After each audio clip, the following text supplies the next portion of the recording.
ہم بات کرتے ہیں انشاءاللہ کہ گناہوں کے جو ہے وہ اثرات کیا ہیں انسان کی زندگی پہ، اور کیوں انہیں چھوڑنا چاہیے اور کیوں ہمیں موٹیویٹڈ رہنا چاہیے انشاءاللہ کہ گناہوں سے بندہ دور رہے۔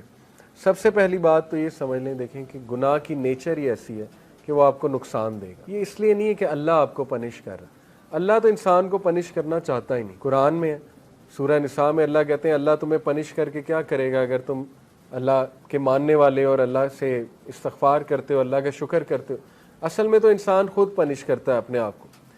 تو جس طرح ایک ریڈیو ایکٹیو مٹیریل نقصان دہ ہے، اس کے قریب آپ جائیں گے آپ کو کینسر ہو جائے گا گاما ریز کی وجہ سے، اسی طرح گناہ ہے، آپ اس کے قریب جائیں گے ہو ہی نہیں سکتا آپ کو نقصان نہ ہو، نقصان آئے گا ہی آئے گا، تو وہ ہم خود اپنا نقصان کر رہے ہیں، ٹھیک ہے۔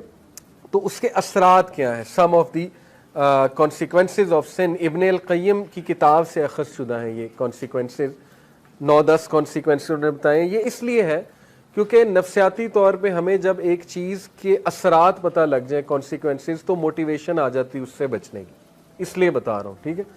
پہلی چیز ہے جی کہ نالج سے ڈپرائیو ہو جانا، جتنا بھی آپ کو علم تھا جو بھی تھا اس سے ڈپرائیو ہو جاتا ہے انسان، کیونکہ نالج لائٹ ہے، نور ہے۔ گناہ جو ہے وہ نور کو لے لیتا ہے، اور یہ اکثر اسلاف جب ان کے پاس کوئی شکایت کرتا تھا آ کے کہ میری میموری ویک ہو گئی ہے، یا مجھے کچھ چیز یاد تھی، قرآن کا کچھ پورشن یاد تھا وہ بھول گیا ہے، تو وہ اکثر انہیں یہی ایڈوائز کرتے تھے کہ آپ استغفار کریں، کیونکہ گناہوں کی وجہ سے چیزیں بھول جاتی ہیں، ٹھیک ہے۔ تو یہ ایک بہت بڑا اثر ہے۔ اللہ معاف کرے کسی نے قرآن حفظ کیا ہوا ہے اور بالکل نکل گیا ہے دل سے، تو یہ ایک فکر کرنے والی بات ہے، اور اس کو کوشش کرنی چاہیے اس کو واپس لائے، اور اپنے گناہوں کو بھی ظاہر ہے ان سے توبہ کرے۔ دوسری چیز، رزق کا چھن جانا۔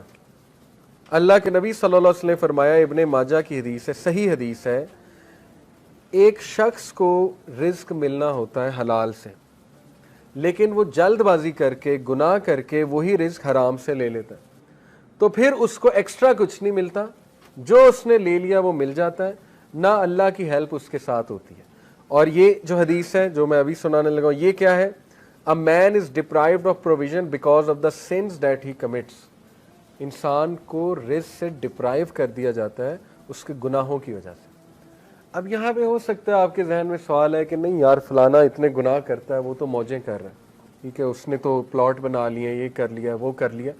تو دیکھیں رزق 4 طرح کا ہوتا ہے: financial wealth, emotional wealth, social wealth, time wealth. ہو سکتا ہے اس کے پاس فائنینشیل ویلتھ ہو لیکن نہ ایموشنل ویلتھ ہو۔ ایموشنل ویلتھ کیا ہے؟ ذہنی سکون، وہ بھی رزق ہے۔ غنا، ٹھیک ہے، دل میں ایک سیٹسفیکشن۔ اسی طرح ایموشنل ویلتھ میں ہے جذبات پہ کنٹرول، اینگر مینجمنٹ اچھی، اخلاق اچھا، یہ ایموشنل ویلتھ ہے۔ ہو سکتا ہے وہ بندہ اس سے محروم ہو۔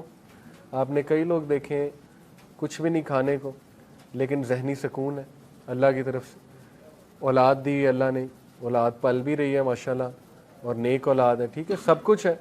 تو کیا یہ رزق نہیں ہے؟ بالکل ہے۔ سوشل ویلتھ اسی کو کہتے ہیں کہ آپ کی اولاد اچھی ہے، آپ کی بیوی اچھی ہے، آپ کا جو ہے وہ گھر والے اچھے ہیں، آپ کے ساتھ لوئل لوگ جمع ہو گئے، تو وہ بھی رزق ہے۔ ٹائم ویلتھ، ٹائم میں برکت، آپ کے کام جلدی ہو جاتے ہیں، ٹھیک ہے، آپ کرتے ہی وہ ہیں جو اللہ سبحانہ و تعالیٰ کو پسند ہے، یہ ٹائم میں برکت ہے۔ تو جب ہم گناہوں میں پڑتے ہیں تو یہ ہمارا رزق ڈپرائیو ہوتا ہے، ٹائم سے برکت اٹھ جاتی ہے، ٹینشنیں بڑھ جاتی ہیں، ٹھیک ہے، ٹائم مینجمنٹ ویک ہو جاتی ہے۔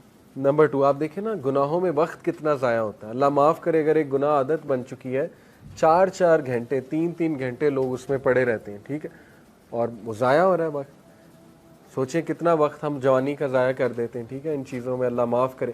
تو اس سے نکلنا ہے، اپنے آپ کو موٹیویٹ کرنا ہے۔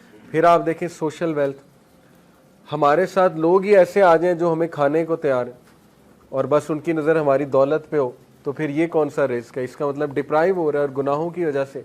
پھر آپ دیکھیں ایموشنل ویلتھ، ذہنی سکون ہے ہی نہیں، ہر وقت ٹینشن ہے، ہر وقت سٹریس ہے، ہر وقت پریشانی ہے، ہر وقت منہ پہ شکایت ہے، تو اس کا مطلب گناہوں کے اثرات آ تو رہے ہیں۔